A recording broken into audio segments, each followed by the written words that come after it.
Oke, oke. Sorry ya, tadi ada salah teknis sebentar. Oke, makasih buat teman-teman yang udah hadir malam ini. Bareng kita dari kampusku yang kolaborasi malam ini sama Lulus Sidang untuk ngadain webinar ini. Nah, mungkin udah malam ya, tapi kalian jangan ngantuk karena webinar ini aku jamin bakalan berisi banget buat kalian. Karena kita malam ini juga ditemani sama Kak Ana. Halo Kak Ana, selamat malam. Halo, selamat malam Antoni. Selamat malam teman-teman semuanya. Oke, terima kasih ya Kak sudah mau memberikan waktunya untuk sharing sama anak-anak di sini. Oke, kita langsung aja. Aku mau perkenalan dulu. Jadi kampusku itu siapa? Nanti mungkin akan kita dari lulus sidang juga akan perkenalan sebentar aja. Udah langsung kita mulai ya. Oke, jadi pertama aku pengen kenalin dulu kampusku itu apa. Jadi kita platform menjembatani antara para siswa, dunia perkuliahan dan dunia karir yang selaras. Kita hadir itu dengan tujuan pengen menekan angka salah jurusan. Jadi mereka itu nggak buang-buang waktu, nggak buang-buang uang untuk cuma buat kuliah aja. Jadi kalian benar-benar bisa kuliah itu sesuai dengan minat dan bakat kalian. Nah, aku pengen kenalin 3 program kami.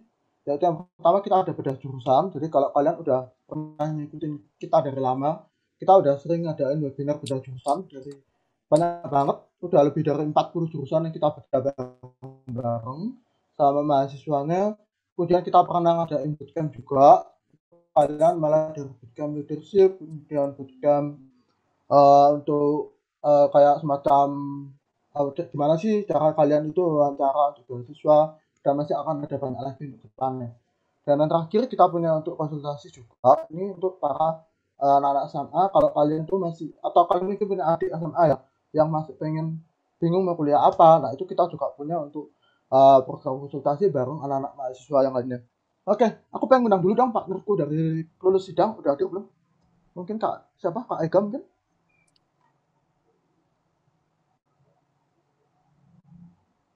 Dari timnya lulus sidang, udah hadir?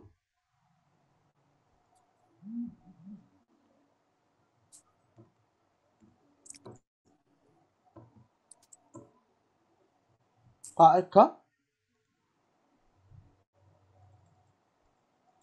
Oke, kayaknya ada kendala ya. Aku langsung kenalin aja kalau gitu. Jadi siapa sih partner kita lulus sidang di webinar kali ini? Jadi lulus sidang itu kan media rintisan berbasis komunitas. Jadi mereka membahas tentang isu fresh graduate. Nah, mimpi besar mereka itu untuk mendorong lulusan perguruan tinggi kayak kalian ini itu nggak cuma jadi seorang job seeker doang, tapi juga jadi seorang job maker ke depannya itu.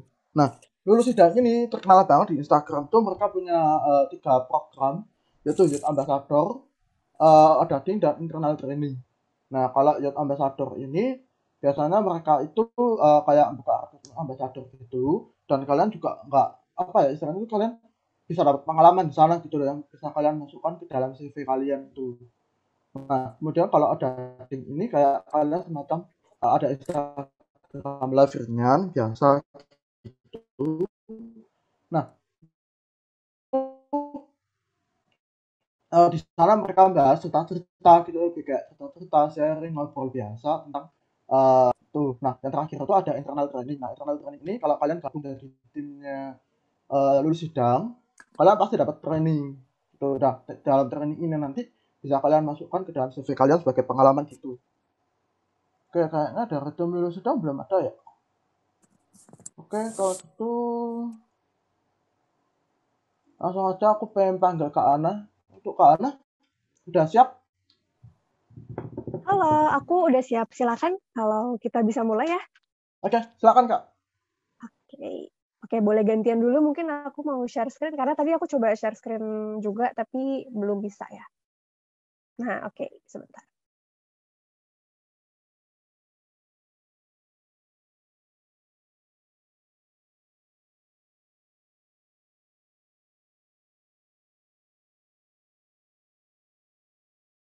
Oke, boleh konfirmasi dulu apakah sudah terlihat screen-nya teman-teman? Oke. Oke, Udah kalau Kak. gitu Oke, kalau gitu aku mulai ya teman-teman. Balik lagi, selamat malam untuk semuanya. Terima kasih banget ya teman-teman udah hadir di webinar kali ini, dan semoga masih semangat ya.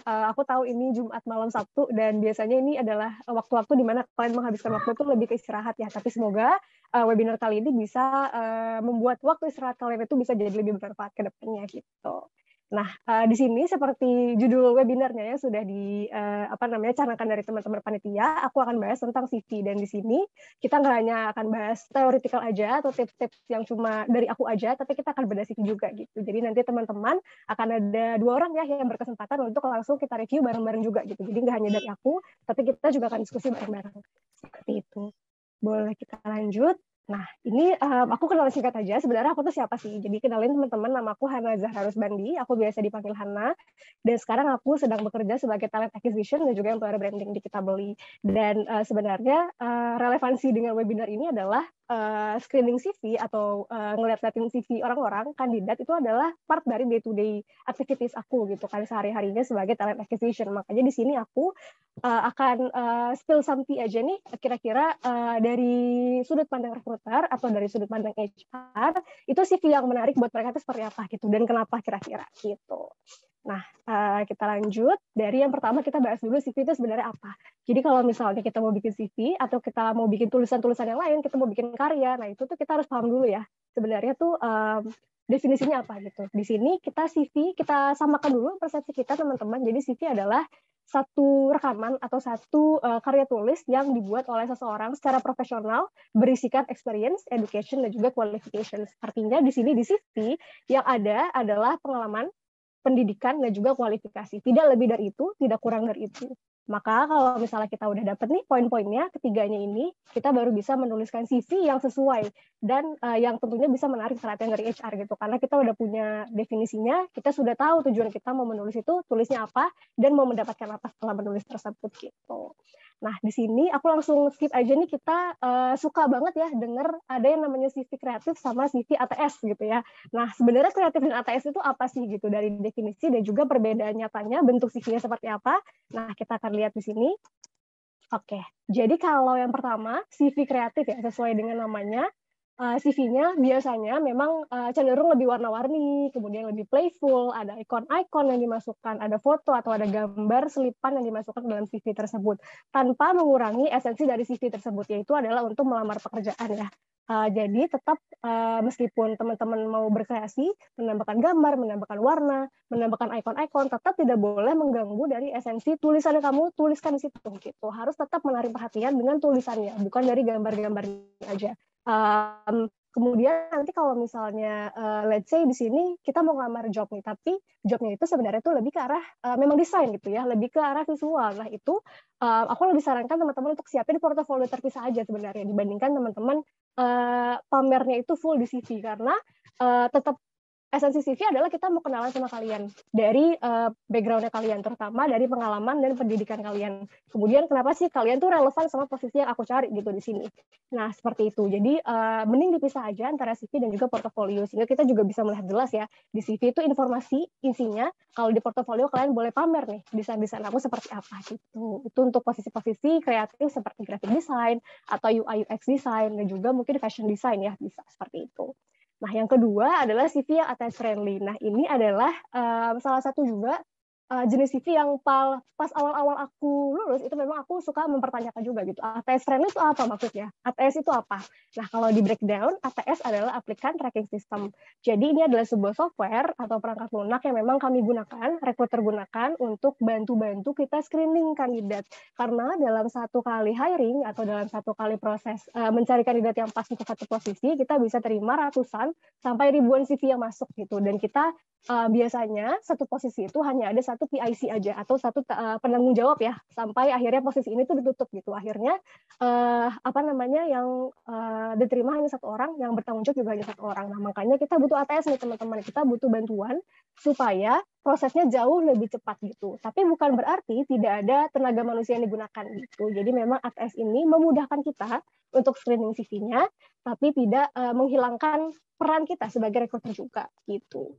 Nah, esensinya adalah perbedaannya terlihat jelas ya kalau misalnya kreatif ini yang pasti lebih ke arah bebas semi formal, tetap harus semi formal, tetap harus penggunaan kata dan juga harus rapi, tapi memang boleh kreatif dengan tambahkan warna, icon dan sebagainya.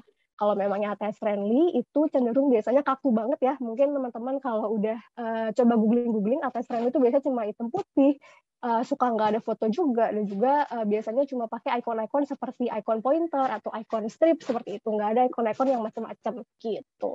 Nah, kalau misalnya aku ngomong aja kan nggak ada gambarannya nih teman-teman. Nah, di sini aku ada CV aku, ini adalah CV aku 1 tahun yang lalu.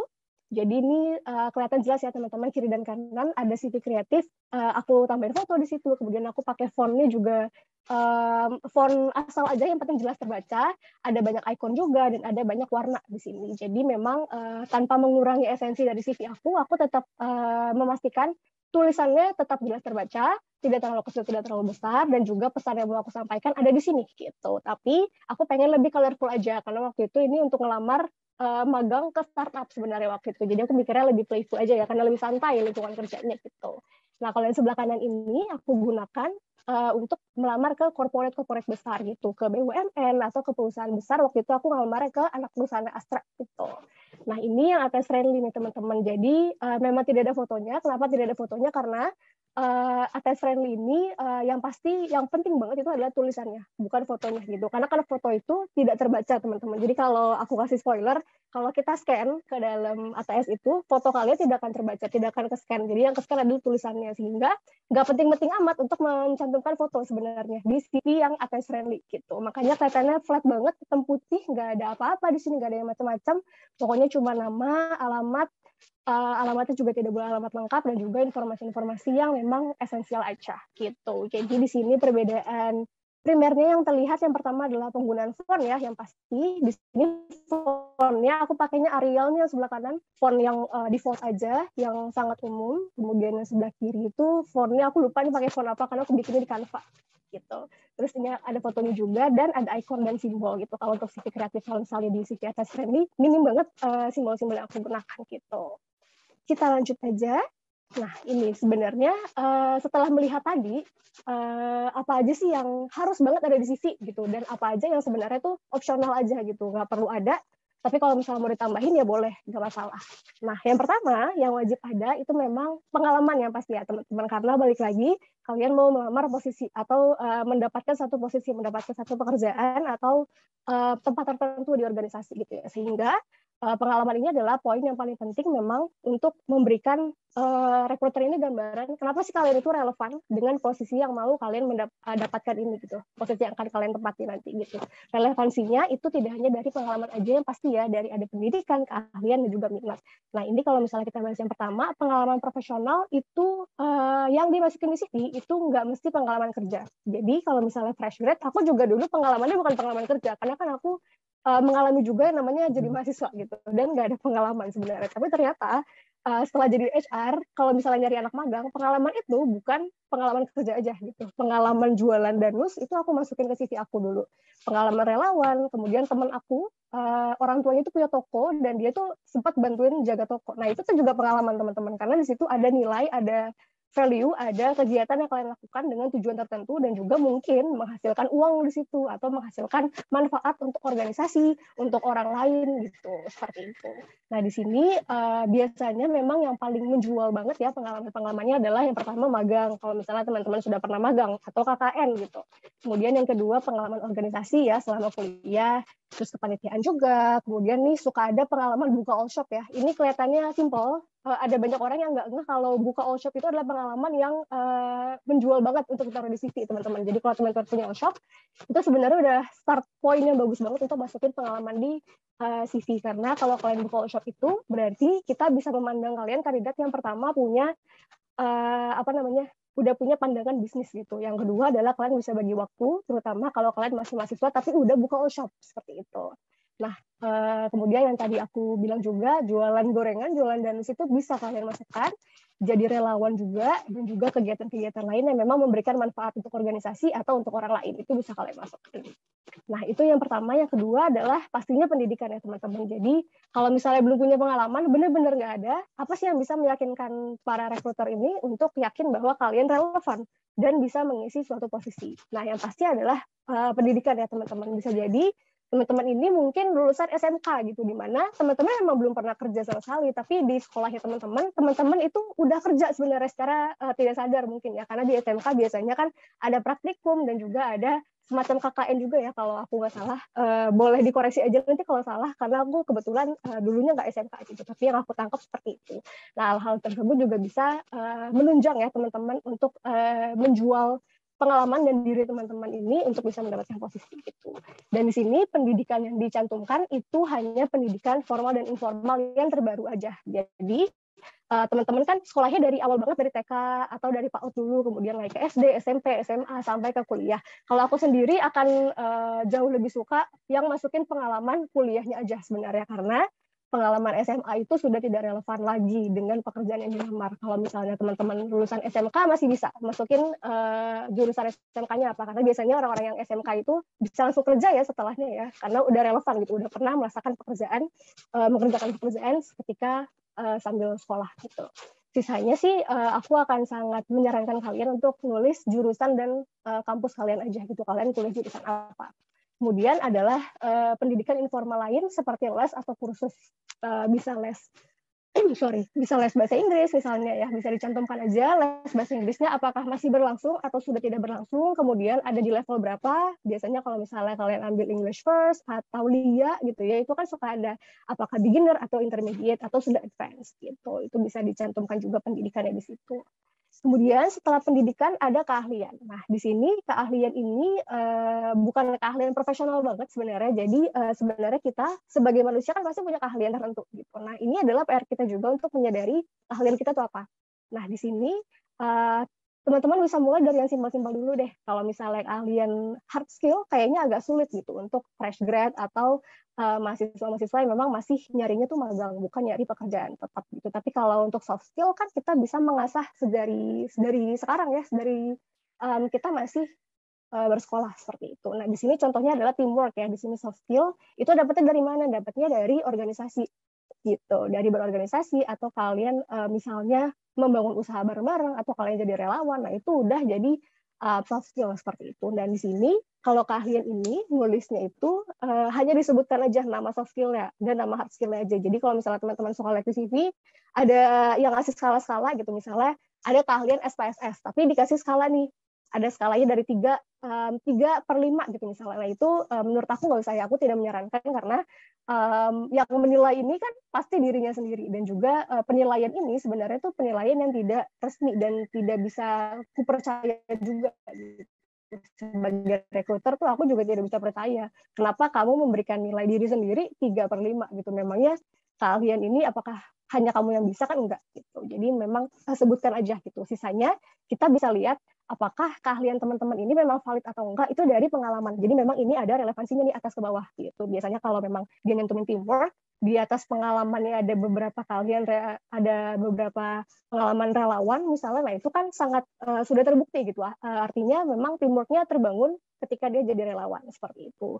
Sama juga dengan hard skill ya, kalau misalnya teman-teman pernah jadi asdos atau teman-teman pernah jadi payung penelitian gitu ya, atau grup penelitian gitu di kampus. Nah, itu kan juga sudah membuktikan sebenarnya bahwa teman-teman pasti bisa untuk analisis SPSS gitu misalnya. Atau hard skill yang lain ya, mungkin Adobe untuk orang-orang yang jago desain gitu.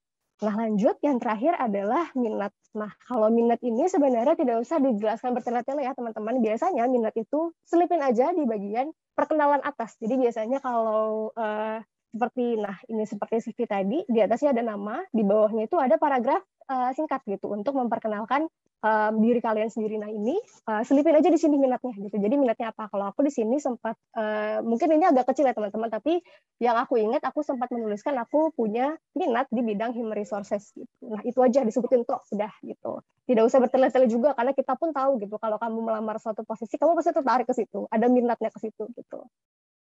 Gitu sih, itu aja sebenarnya. Dan kalau misalnya nggak ada minat, sebenarnya nggak apa-apa juga sih gitu. Nanti relevansinya bisa kita gali di pengalaman pendidikan dan juga keahlian.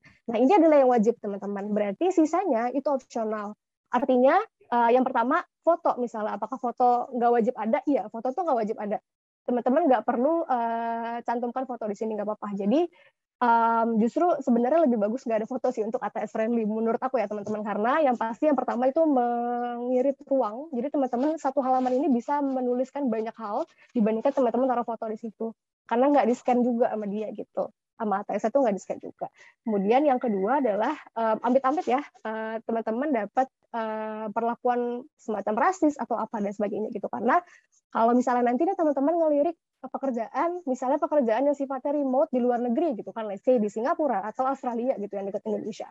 Nah ini tuh agak rawan juga bagi kita untuk kena rasisme ya, kayak apa namanya Asian hate, atau kalau aku karena aku pakai jilbab gitu. Nah hal-hal ini tuh juga bisa mempengaruhi rekruter juga gitu. Dan mungkin ini nggak banyak tapi masih ada di dunia per HR-an gitu. Dan ini aku spill aja gitu langsung ke teman-teman. Maka kalau untuk ATS friendly amannya sih nggak usah pakai foto, nggak apa-apa, nggak masalah gitu. Oke, kemudian tadi foto udah nggak wajib, terus apalagi sih yang nggak wajib? Nah, apa namanya yang nggak wajib itu adalah sertifikasi. Nah, kalau sertifikasi itu sebenarnya nyambung ke bagian keahlian ya teman-teman. Misalnya teman-teman mencantumkan keahlian di Microsoft Office gitu. Kan suka ada ya teman-teman lihat sertifikasi Microsoft Office gitu, sertifikasi Microsoft Word, Microsoft Excel gitu. Nah, itu tuh sebenarnya opsional aja, karena balik lagi yang poin pertama dan utama yang akan kita lihat adalah pengalamannya. Percuma punya sertifikasi, kita juga nggak tahu sertifikasinya apakah benar-benar terpercaya atau tidak, dan apakah dia mendapatkannya dengan jujur atau tidak gitu. Karena suka ada beberapa lembaga-lembaga sertifikasi yang ya asalkan kita bisa bayar, kita ngikut aja 1-2 sesi, kemudian dapat sertifikat udah gitu. Kemudian poinnya apa? Kan nggak ada implementasinya gitu. Dan itu mengapa sertifikasi itu jadi opsional juga gitu. Gitu sih teman-teman. Kita balik, kita lanjut aja.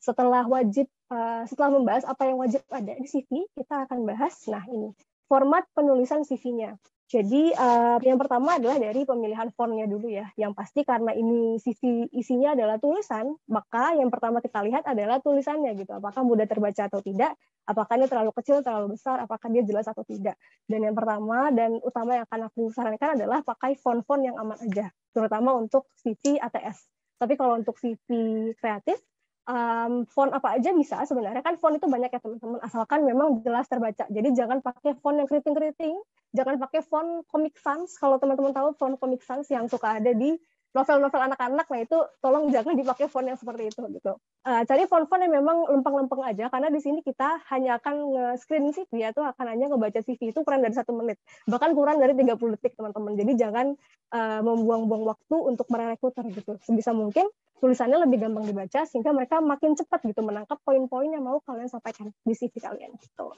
Dan di sini ada beberapa font yang memang disarankan ya, bukan dari aku tapi juga dari beberapa organisasi yang aku baca di internet yang memang menyarankan. Yang pertama adalah TNR, Times New Roman pasti, karena ini font wajib banget kalau kita kuliah ya, nulis paper dan segala macam harus pakai TNR. Kemudian ada Calibri, ada Arial, ada Helvetica, ada Georgia, Tahoma, Verdana, Cambria, ini ada Garamond. Kemudian yang di poin 10 ini aku merangkum dari 3 website berbeda.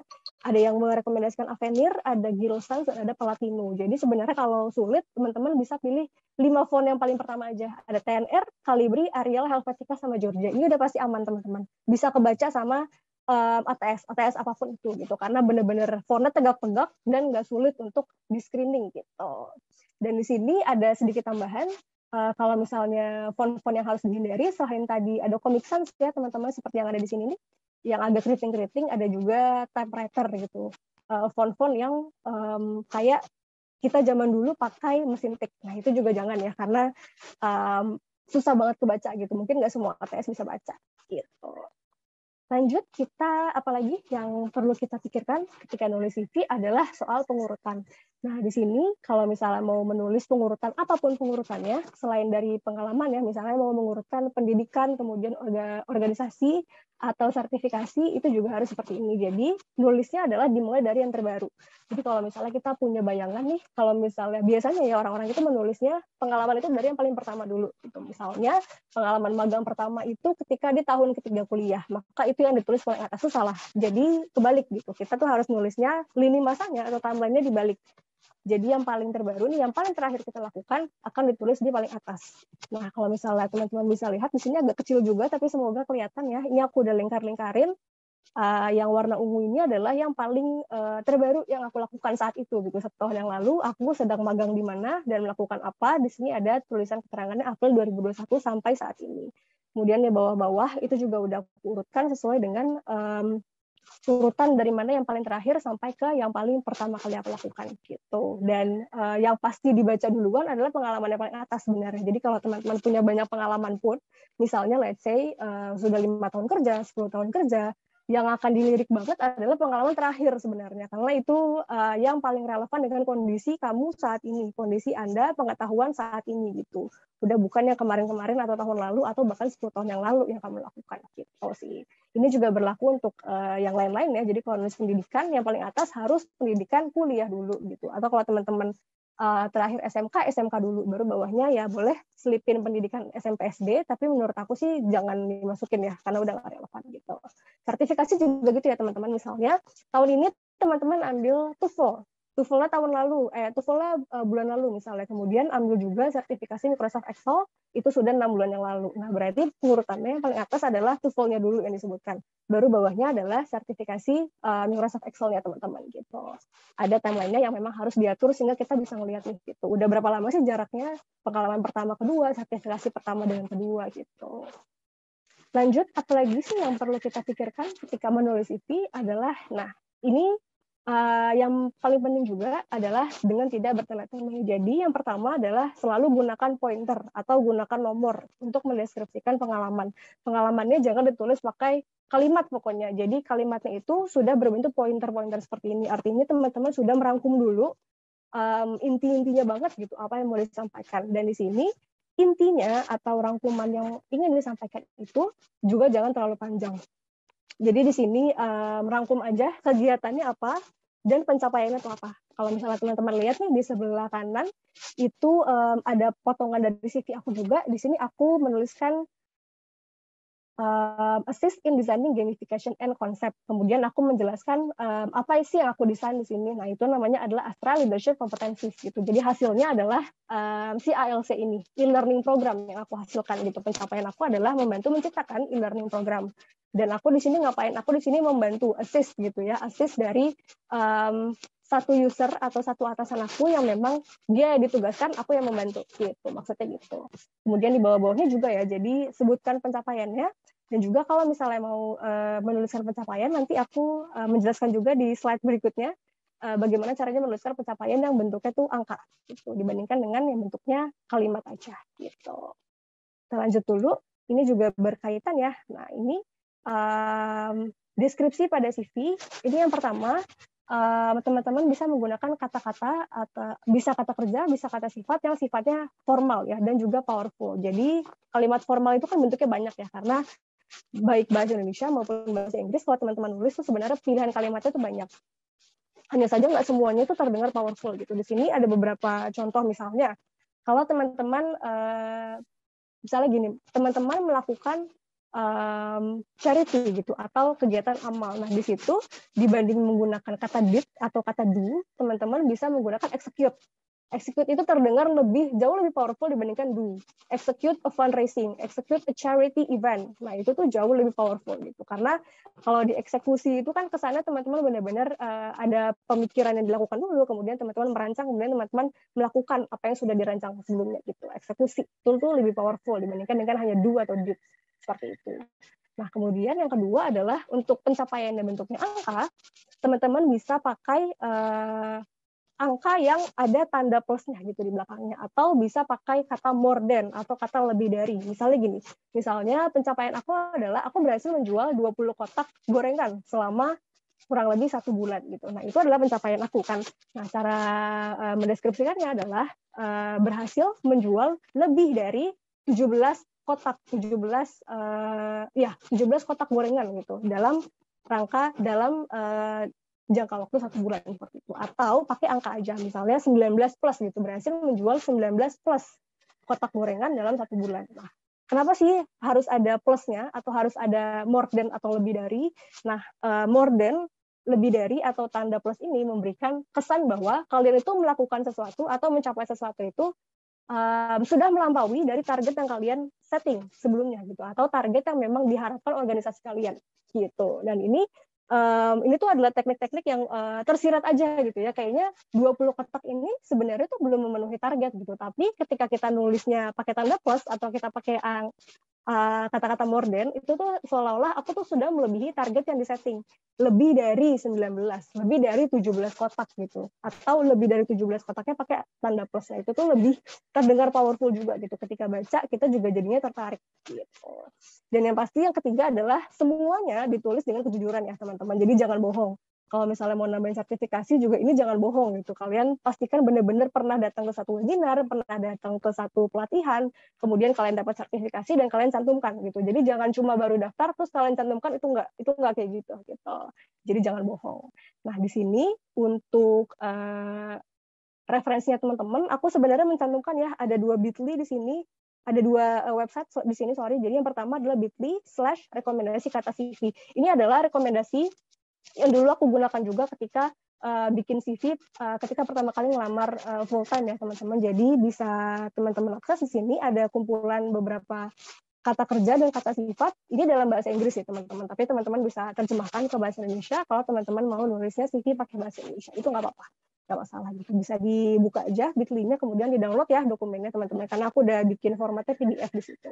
Kemudian yang terakhir adalah website resumeworded.com. Nah, ini juga websitenya pernah aku gunakan sendiri. Jadi resumeworded itu adalah website gratis di mana kalian bisa upload CV, kemudian CV kalian itu akan diberikan nilai atau di-review gitu menggunakan ATS gitu. Nah, ini adalah salah satu website yang udah aku temukan paling mudah untuk diakses dan gratis juga, dan hasilnya atau hasil review si website ini tuh juga nggak ngasal gitu. Mereka kasih persentase berapa persen sih kalian itu maksimal gitu dalam menulis CV. Jadi ada rentang ada rentang 0 sampai 100.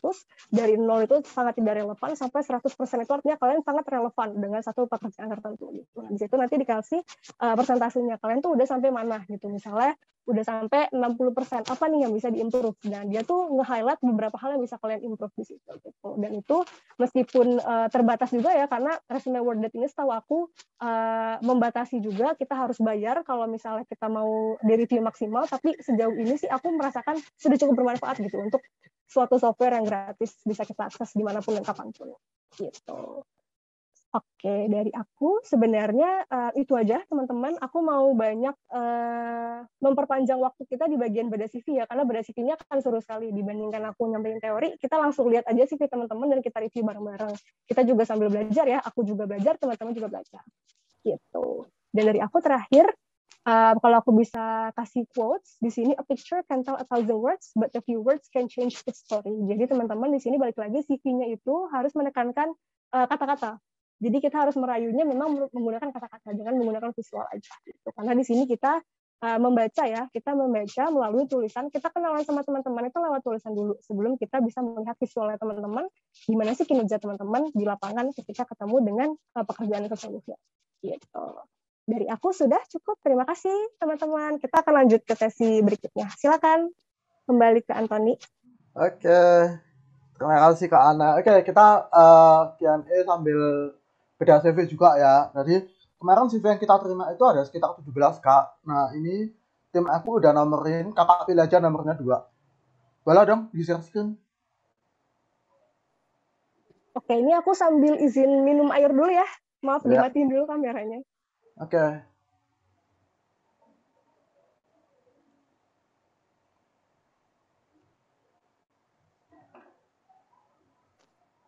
Oke. Ini aku pilihnya random aja ya kalau gitu. Ya, random aja, tunjuk nomornya yang mana. Oke, yang pertama karena hari ini tanggal berapa nih? Hari ini tanggal 3 Juni ya, berarti coba kita nomor 3 deh. Oke.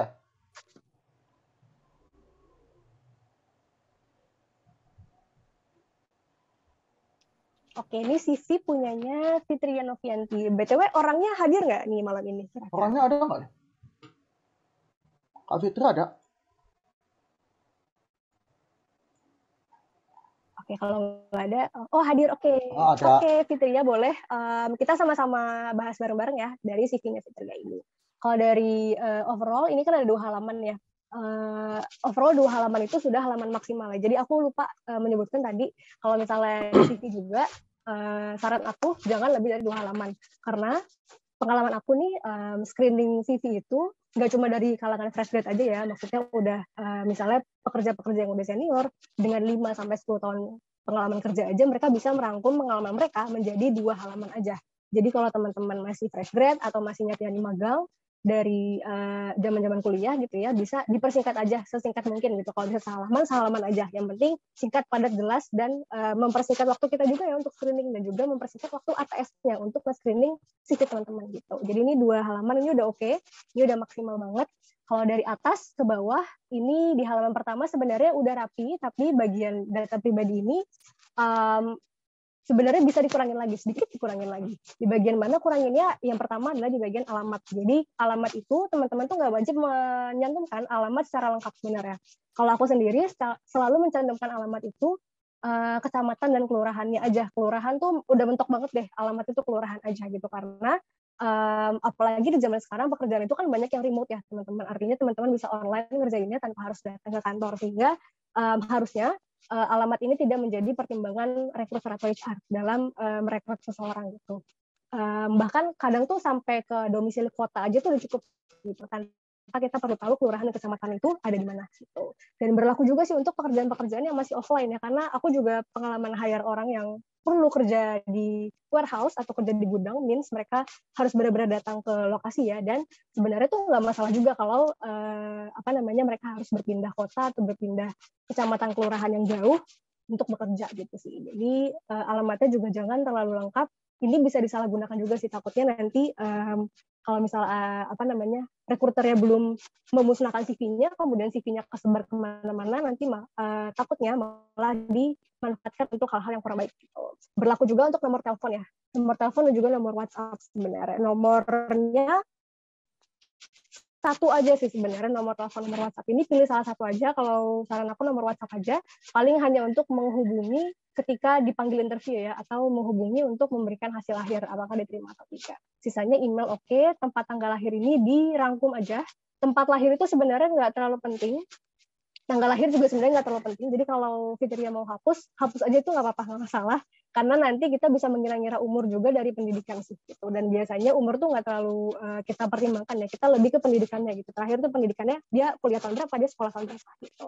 Kebangsaan Indonesia ini sangat tidak penting, hapus aja nggak apa-apa, nggak masalah. Ya dari data pribadi, fotonya udah oke sih, udah rapi sebenarnya. Foto pakai seragam boleh, pakai baju bebas boleh. Ini fotonya formal banget, nggak masalah. Sisanya itu aja ya, paling alamatnya dipersingkat, tempat lahir bisa dihapus aja, tanggal lahir itu opsional, kemudian jenis kelamin juga opsional ya teman-teman, karena teman-teman udah pasti ada foto kan di sini. Kalau udah ada foto ya udah kelihatan ini cewek atau cowok gitu sih. Kebangsaannya juga nggak usah apa-apa.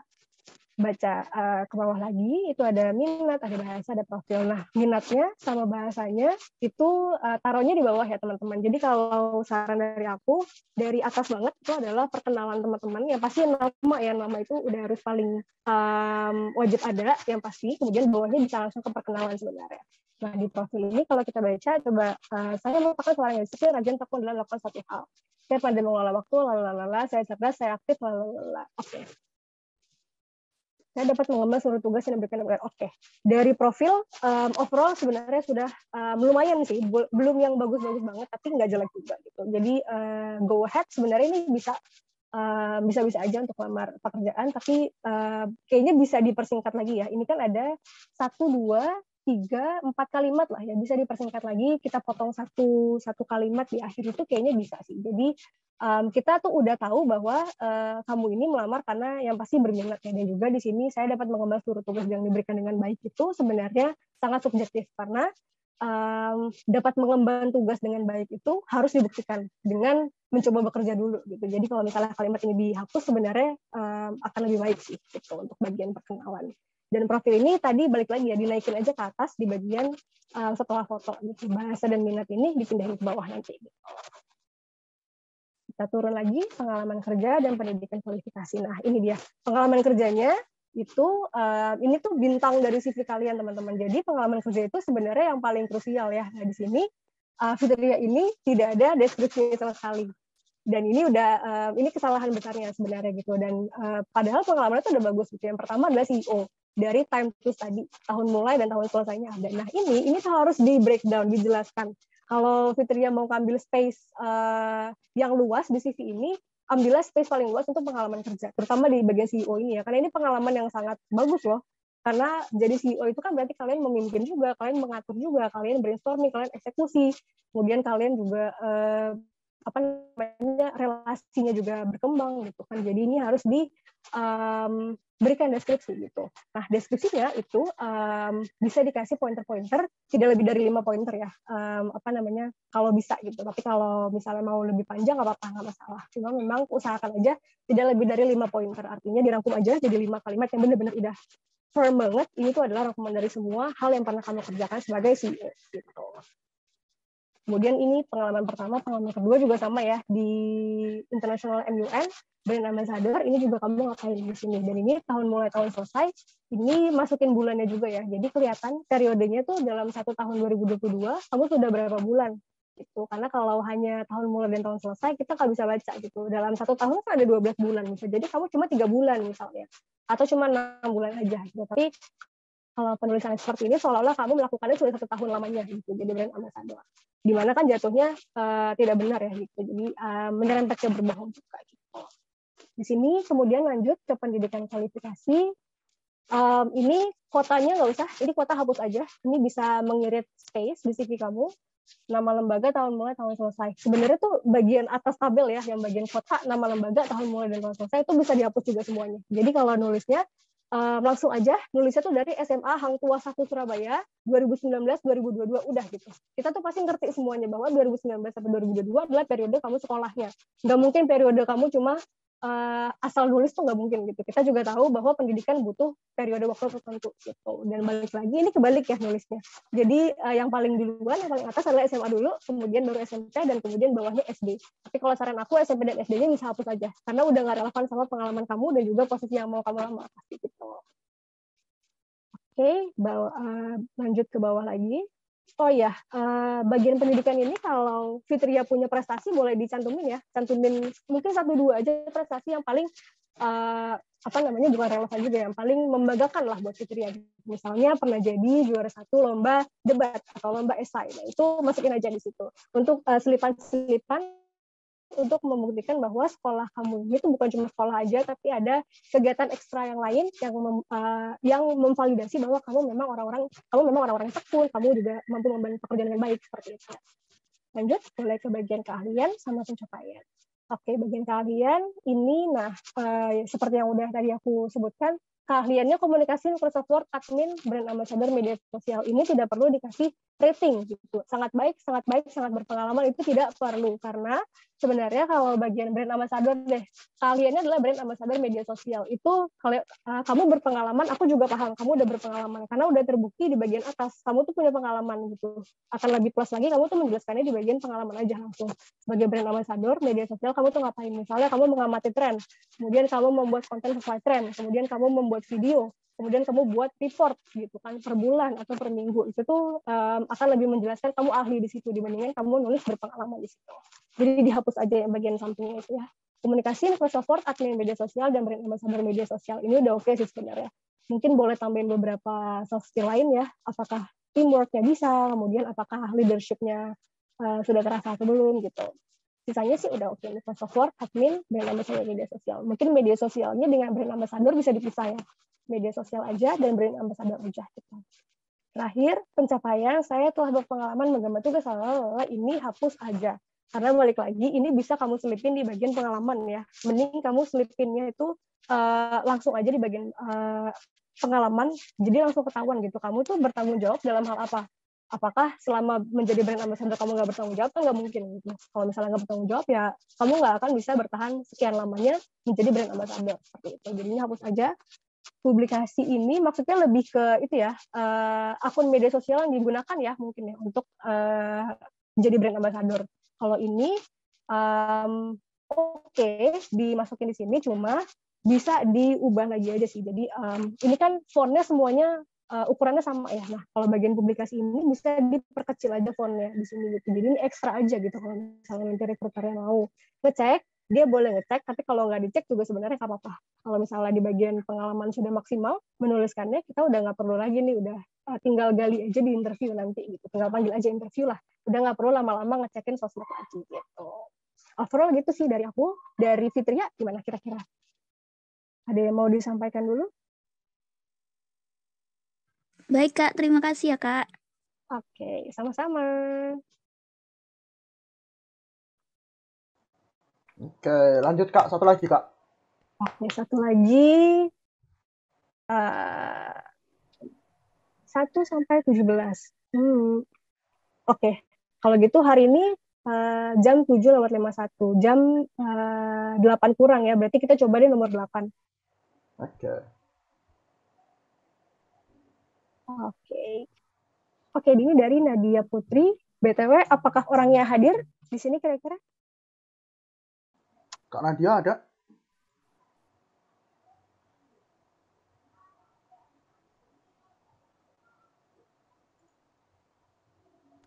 Kalau nggak hadir juga nggak apa-apa. Kita bisa belajar ya dari CV-nya Nadia di sini. Kalau di partisipan sih ada ya Nadia Putri ya mungkin. Ada Kak.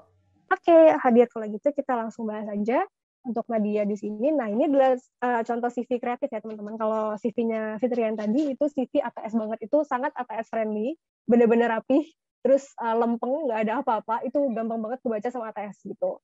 Kalau misalnya Nadia ini, aku tuh sebenarnya juga nggak terlalu hafal ya kalau CV kreatif itu persentase bisa lolos ATS itu seberapa besar gitu. Tapi yang pasti tidak akan sebesar dari CV-nya Fitria tadi ya. Jadi ini memang contoh CV kreatif untuk teman-teman yang mungkin mau ngelamar ke startup atau ke perusahaan-perusahaan yang tidak pakai ATS alias manual gitu. Dari yang pertama dulu kita lihat profil, boleh scroll dikit aja ke bawah. Nah, ini udah oke ya teman-teman. Jadi nama, kemudian ada foto, dan terakhir bawahnya langsung ke profil gitu. Jadi kita bisa langsung lihat ini orang siapa, namanya siapa. Itu yang paling penting dulu ya, namanya dulu, kenalan dulu nih namanya siapa. Gitu. Kemudian lanjut ke profil, saya adalah pribadi yang mau belajar, menyukai tantangan, lalala, sejauh ini lalala. Sangat suka tuh bertemu lalala. Oke. Ini ada kemudian 1, 2, kurang lebih 3 kalimat ya. Oke. Dari 3 kalimat ini sebenarnya bisa di-cut aja jadi 2 kalimat. Sebenarnya 3 kalimat ini udah oke, tidak terlalu panjang, tidak terlalu pendek, dan nggak bagus banget dan nggak jelek juga. Oke-oke aja kalau tidak mau diubah, tapi kalau misalnya bisa diubah lagi, bisa cut 1 kalimat aja. Jadi nanti sisanya 2 kalimat gitu. Nah, ini di bagian kalimat sejauh ini saya telah mengikuti kegiatan mahasiswa dan organisasi, ini hapus aja. Karena kita juga tahu kamu udah ngikutin kegiatan atau kamu berpengalaman, karena di bagian kanan itu kita udah bisa lihat langsung gitu, pengalamannya apa aja. Nggak usah banyak cang-cincong gitu kan, langsung aja lihat pengalaman itu apa gitu. Informasi kontak ini juga udah oke. Bagian alamatnya nggak apa-apa sih kalau alamat lengkap gini, cuma saran aku jangan lengkap-lengkap banget, tulis aja sampai kelurahan, sisanya email sama nomor HP udah oke. Ini untuk menghubungi ya, rekruternya mau menghubungi kemana gitu, kalau misalnya kita mau panggil interview.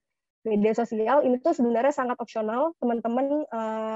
Aku sarannya sebenarnya nggak usah sih nyantumin media sosial ya, soalnya teman-teman memang bekerja atau tertarik di bidang yang berkutat dengan media sosial, misalnya graphic design atau sosial media content kreator gitu, atau mungkin di media sosial mereka. Maka cantumkan, kalau misalnya nggak usah, kalau misalnya nggak di posisi tersebut nggak usah ada. Kita lanjut ke bagian atas lagi. Nah, pendidikan. Nah, ini kan agak ketuker ya. Jadi kalau menurut aku tuh prefer pengalaman dulu dibandingkan pendidikan. Karena balik lagi kamu tuh nanti setelah kita sortir CV-CV itu ya dari ATS, kita kan juga akan baca lagi gitu. Jadi teman-teman biasanya tuh ATS itu hanya akan kita jadikan sebagai alat untuk pre-screening aja. Screening sesungguhnya tetap dilakukan oleh recruiter, artinya tetap manusia yang baca.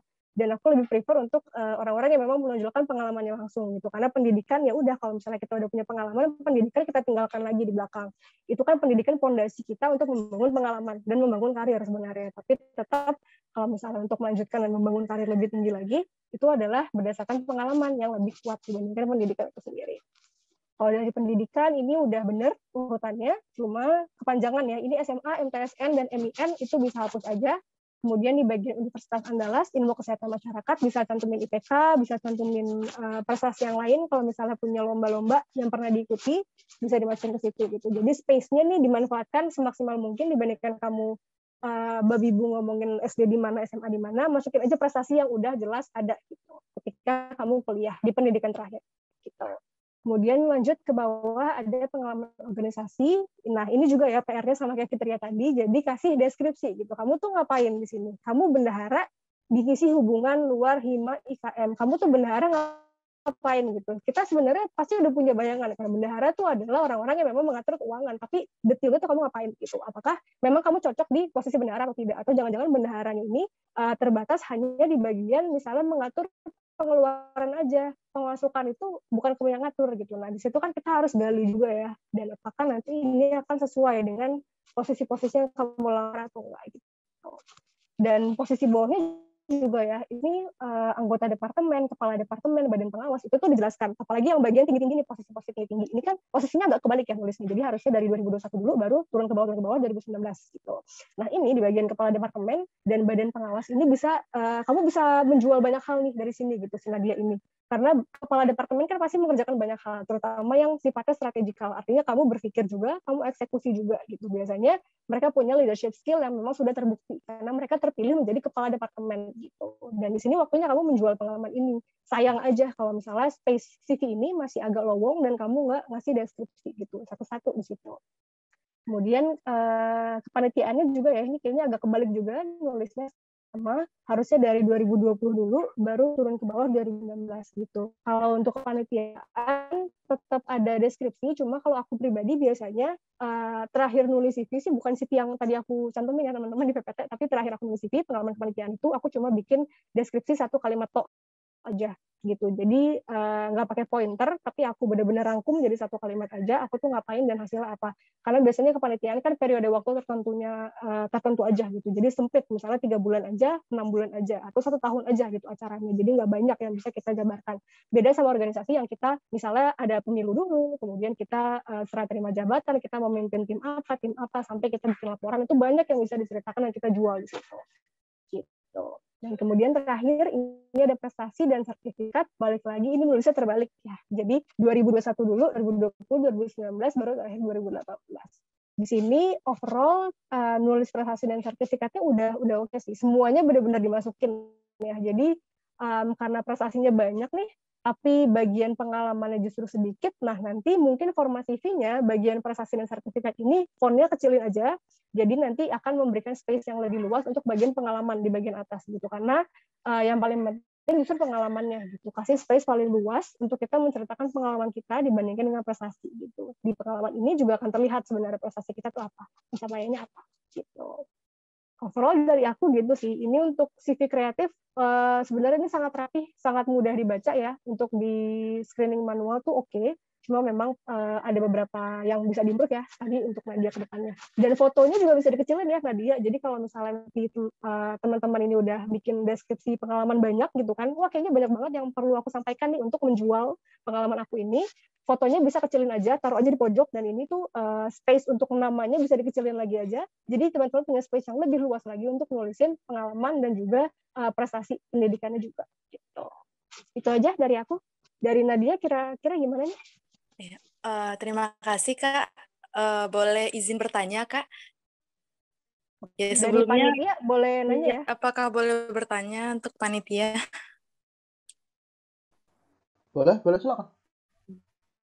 Ya baik, terima kasih Kakak udah mau untuk mereview dari CV Nadia. Sebenarnya ini masih CV yang lama Kak, belum diperbaharui juga. Jadi ingin bertanya Kak, Nadia kan juga mengikuti ada magang sama juga PKL, tetapi bukti dari CV magang dan PKL itu tidak ada gitu Kak, tidak ada sertifikatnya. Nah kalau misalnya mau dimasukin ke dalam CV, apakah itu boleh Kak? Kayak misalnya magang itu di puskesmas, kalau PKL itu di dinas kesehatan seperti itu Kak. Apakah boleh dimasukkan? Cuman memang buktinya itu cuma nilai dari dinas tersebut langsung ke kampus gitu Kak. Tidak ada bukti sertifikatnya. Ya mungkin demikian.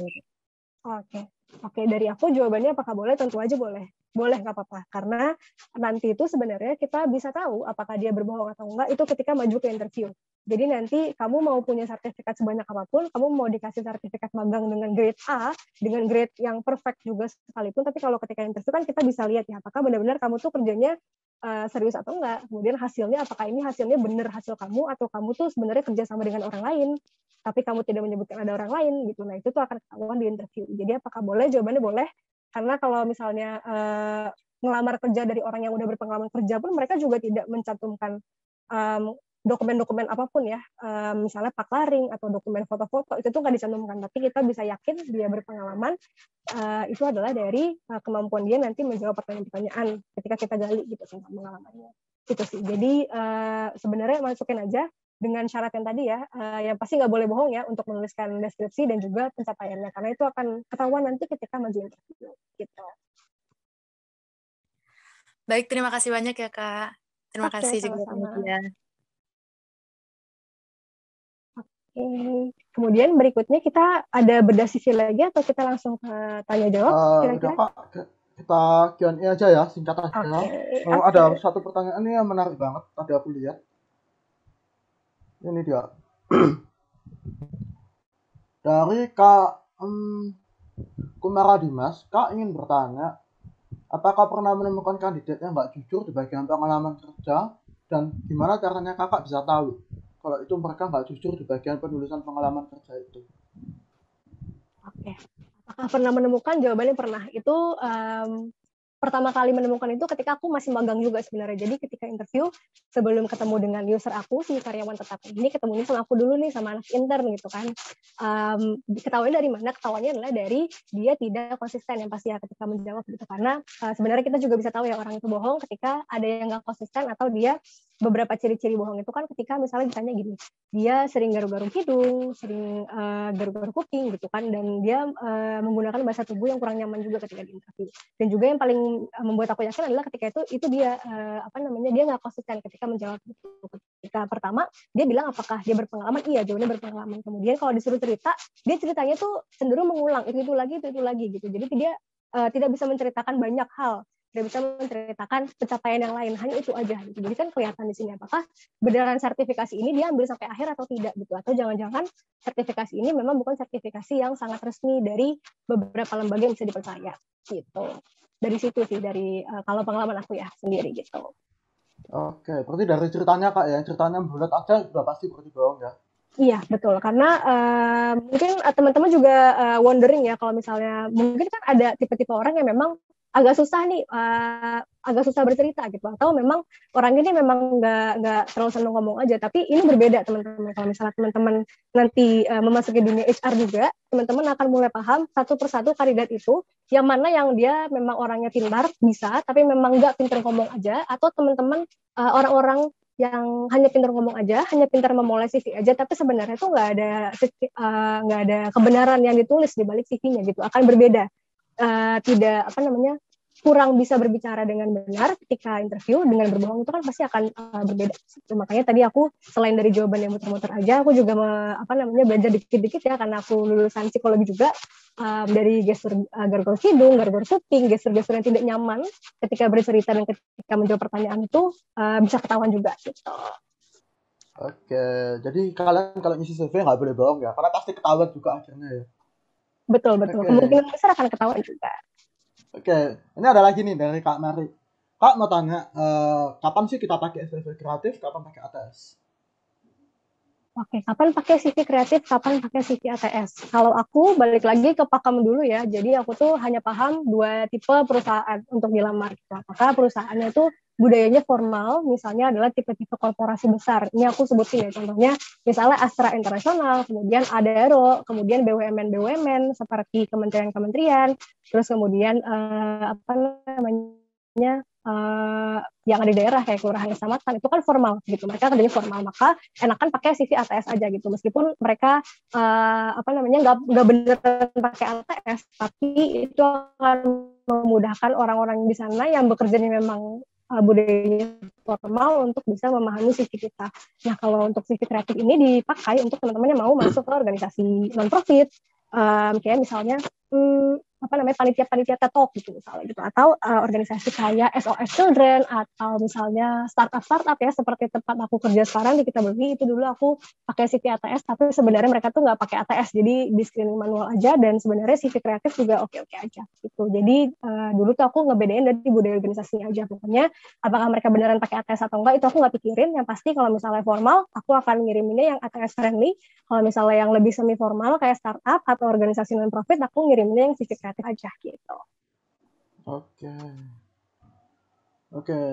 Ini ada lagi Kak, menarik banget. Kak, kalau misalnya nggak ada pengalaman atau nggak ada prestasi apa-apa, gimana Kak?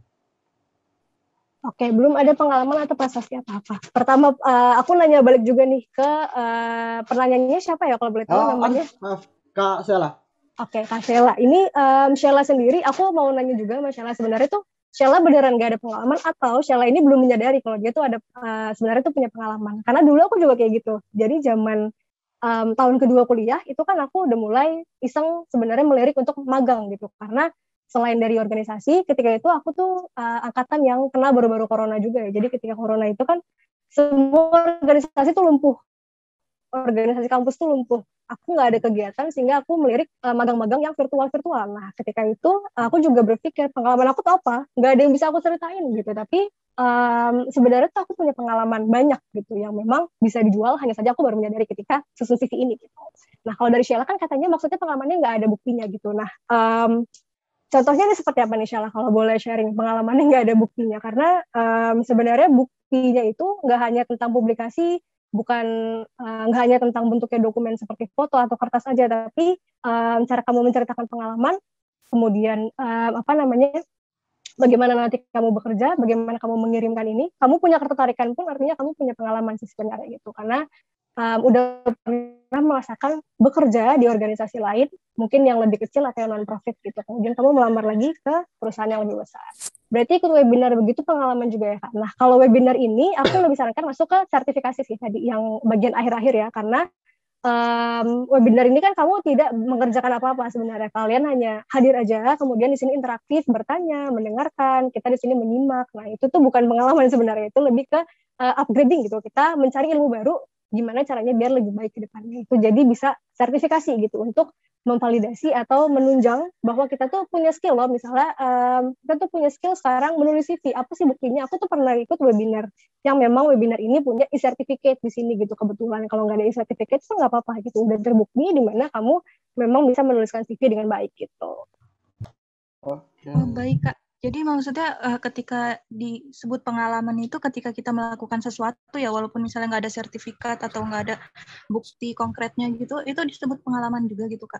Iya, betul. Biasanya kalau misalnya, let's say mahasiswa nih, jadi asisten dosen. Itu kan sebenarnya nggak ada sertifikat kan, yang menandakan kita tuh asisten dosen. Tapi kita bisa membuktikan kalau kita asisten dosen gitu, dengan menjelaskan dosen kamu kerjanya ngapain sih sehari-hari gitu kan. Oh iya, saya biasanya bantuin dosen saya absen mahasiswa, kemudian saya bantu-bantu koreksi, saya bantu-bantu ngingetin asisten dosen yang lain. Itu kan sudah jadi bukti sebenarnya. Ketika kamu bisa menjelaskan kamu kerjanya apa, kegiatannya apa, itu kamu sudah jadi bukti gitu. Begitu juga dengan pekerjaan yang lain ya, kayak tadi aku misalnya pengalaman aku jual gorengan danus gitu kan, sebenarnya itu kan nggak ada sertifikatnya dan juga nggak ada fotonya, siapa sih yang motoin orang lagi jualan gorengan gitu kan, tapi aku juga bisa menjelaskan di situ gorengan apa yang aku jual, ada berapa banyak, kemudian ada berapa kali aku nombok, ada berapa kali yang aku untung. Nah itu tuh udah jadi pengalaman aku gitu, dan ketika aku menjelaskan seperti ini kan akan berbeda ya dengan orang yang ngarang-ngarang doang gitu, dan ini udah jadi bukti sebenarnya kamu tuh punya pengalaman gitu. Kurang lebih gitu sih ya. Kak, boleh nanya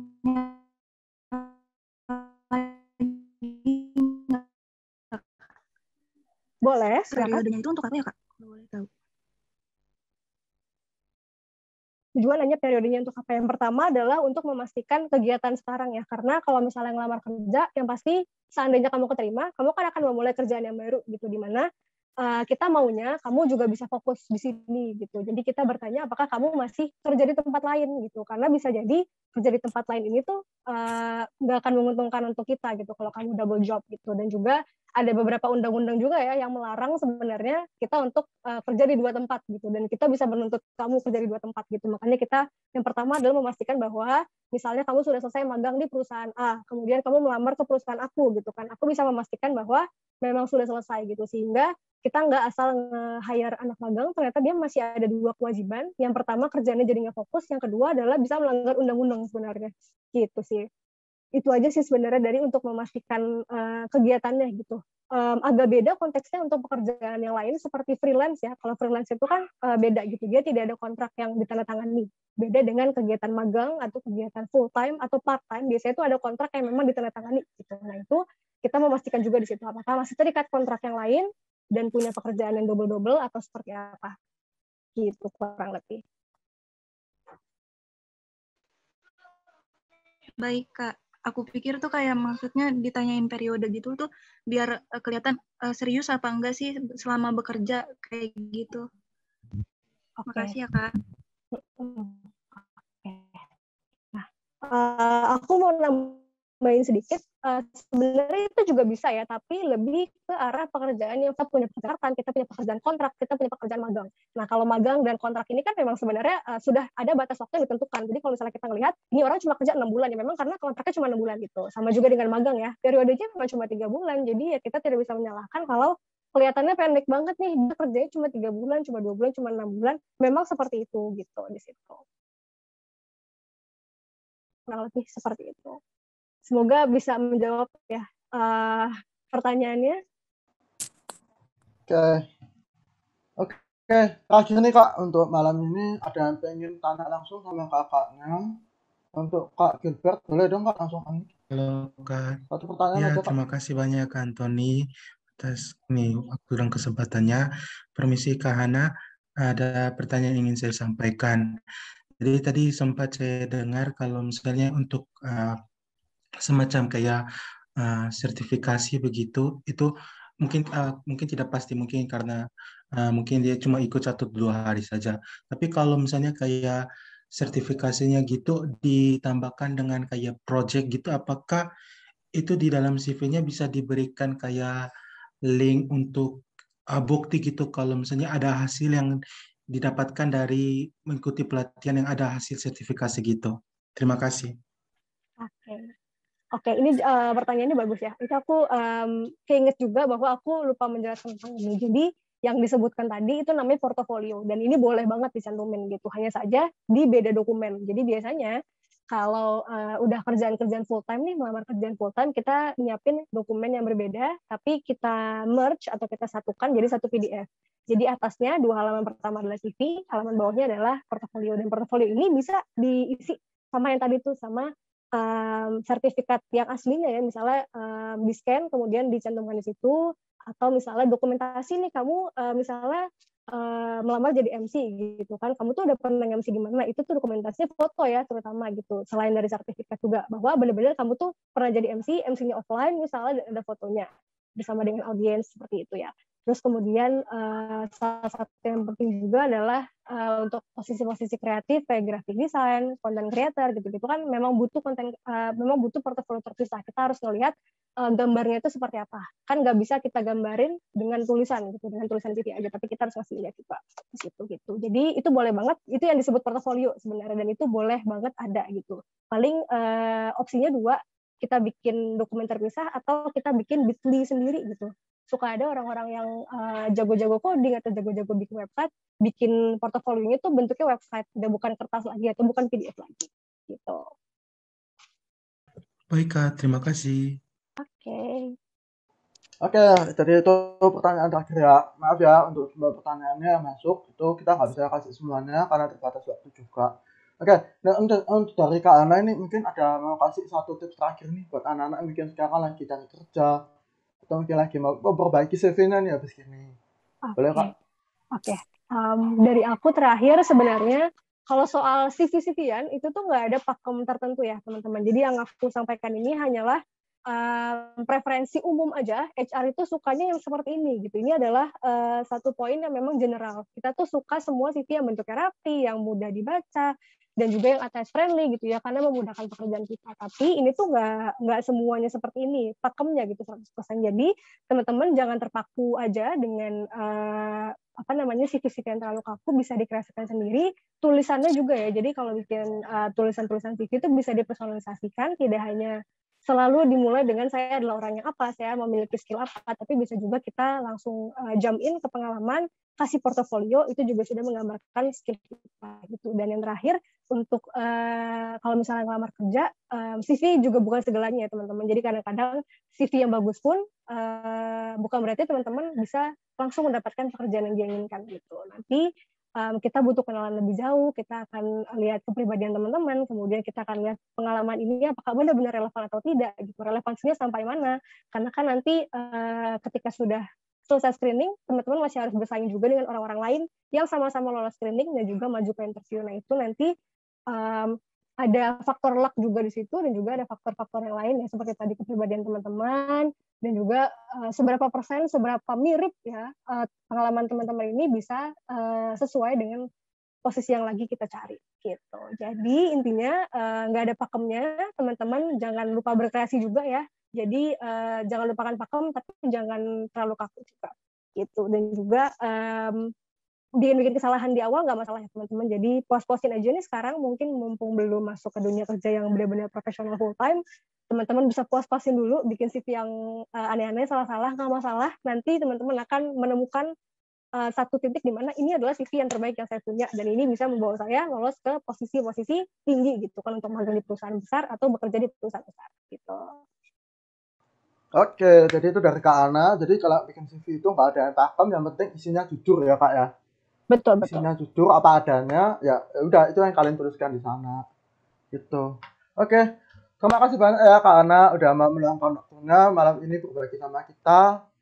Semoga apa yang sudah di-share itu bermanfaat buat anak-anak di sini. Barangkali ada yang lagi ngelamar kerja atau lagi cari kerja ya. Oke, lanjut aja. Aku pengen tadi nggak sempat undang. Aku pengen undang rekanku nih, Kak Ega dari Lulus Sidang. Udah hadir nggak sih?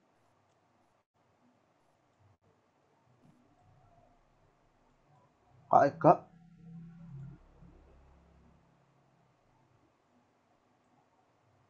Kak Ega nggak ada ya? Oh ya udah kalau gitu. Oke. Aku pengen minta bantuannya ini sama teman-teman malam ini. Bantuan kita dong untuk ngisi feedback dari kita. Ini ya.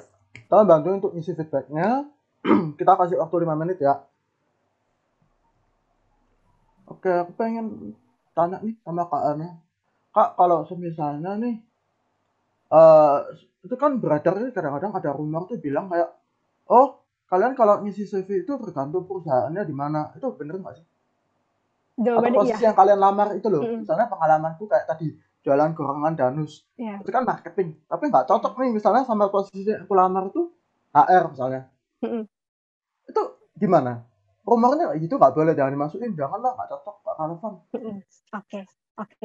Sebenarnya tuh bukan nggak boleh dimasukin ya. Ini balik lagi nih tuh CV dari kalian sebenarnya. Jadi kalian juga bebas berkreasi di sini. Tapi kalian kan punya tujuan dan hal-hal seperti ini tuh bisa kalian pertimbangkan juga untuk mencapai tujuan, yaitu adalah mencapai posisi atau memperoleh posisi yang kalian mau. Nah benar sih tadi kata Antoni juga kalau misalnya ngelamarnya di HR, tapi pengalamannya marketing, jadinya kan nggak relevan. Nah tapi bukan berarti kalian tuh nggak bisa masukin pengalaman tersebut gitu, karena pekerjaan itu kan ada levelnya juga ya teman-teman. Apakah carinya magang, ada entry level, ada middle level, ada senior level, dan teman-teman yang ada di entry level pun sebenarnya tuh tidak 100% memenuhi kriteria gitu. Jadi dalam melamar pekerjaan tuh teman-teman tidak harus 100% menyesuaikan diri dengan posisi dan perusahaan yang teman-teman lamar. Karena di sini bukan hanya teman-teman yang butuh kerja, kita juga butuh pekerja gitu. Dari sisi perusahaan kita tuh butuh merekrut teman-teman loh. Dan di sini tuh bukan hanya teman-teman yang harus menyesuaikan kita juga bisa menyesuaikan teman-teman di sini gitu. Jadi kalau misalnya ngelamar posisi tertentu tapi pengalaman yang nggak relevan itu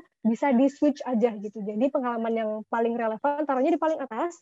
Misalnya di organisasi jadi apa sekretaris gitu kan, untuk melamar HR misalnya HR bagian operations itu kan sebenarnya kerjanya juga mirip-mirip sekretaris ya teman-teman. Jadi mengelola personalia dan sebagainya itu sebenarnya relevan dan dicari ada ditaruhnya itu di atas aja gitu. Kemudian bawahnya baru taruh pengalaman marketing tadi gitu. Karena sebenarnya dari pekerjaan-pekerjaan simpel yang kita lakukan di kuliah, jualan, kemudian kita organisasi, kita kepanitiaan, itu ada irisan besarnya gitu. Kita tuh sudah pernah masuk ke organisasi, sehingga kalau nanti melamar pekerjaan, kita juga akan jadi bagian organisasi gitu. Dan di sini ada irisannya lagi, tinggal bagaimana nanti rekruter memilih teman-teman itu berdasarkan persaingan teman-teman juga ya tentunya dengan aplikasi-aplikasi yang lain, dan juga apakah secara kepribadian, secara preferensi minat teman-teman itu cocok atau enggak gitu. Oke. Menarik. Sebenarnya CV ku belakangan ini kalau jujur sih CV ku sebenarnya juga nggak karuan sih. Kayak apa semuanya yang bisa aku masukin ya udah aku masukin aja kayak gitu. Terus sampai kadang-kadang beberapa kali tuh kayak dibilang orang itu kadang ada yang bilang bener, kadang ada yang bilang salah. Itu kan kadang-kadang bikin bingung juga sih kalau bikin CV itu. Iya, makanya tadi ya, sebenarnya tuh CV-CV-an tuh nggak ada pakem pastinya gitu. Dan ada faktor luck juga di sini dalam hal, pokoknya nyari-nyari kerja, tidak hanya tentang CV aja ya, tapi memang ada faktor luck-nya juga gitu. Apakah selain pengalaman, selain CV kamu yang bagus, apakah kepribadian kamu tuh cocok gitu. Karena ada beberapa pengalaman aku ya, kalau kita nge-hire atau kita mencari orang dengan posisi yang semakin tinggi, itu tuh udah bukan pengalaman lagi poin utamanya, tapi apakah tujuan dia masih sesuai dengan tujuan perusahaan. Karena orang semakin dewasa akan berbeda tujuan, lama-lama makin narrow, lama-lama kita makin menemukan satu titik di mana tujuannya mau apa. Dan itu juga bisa jadi pengaruh dia akan dapat pekerjaan atau enggak gitu. Jadi nggak hanya teman-teman fresh grade aja yang struggle untuk mendapatkan kerja atau di hire dari perusahaan, semakin tua orangnya, semakin berpengalaman juga kita akan semakin luas pandangannya dan kita akan punya pertimbangan yang semakin banyak gitu. Makanya selalu ada faktor luck ya teman-teman di situ dan juga kepribadian teman-teman gitu. Oke, kalau gitu udah hampir jam 8:30 malam ya. Terima kasih banyak buat Kak Ana udah mau meluangkan waktunya ya sekali lagi. Semoga apa yang sudah di-share sama Kak Ana malam ini bermanfaat buat kalian. Semoga yang belum dapat kerja cepat dapat kerjanya. Oke, terima kasih Kak Ana ya. Saya tutup untuk malam ini. Selamat malam. Selamat malam teman-teman. Aku udah naruh link LinkedIn aku ya yang di kolom chat. Jadi teman-teman kalau mau pertanyaannya ditanyakan lagi, nanti aku jawab aja di DM LinkedIn ya teman-teman. Oke. Terima kasih Kak. Sama-sama, semoga bermanfaat.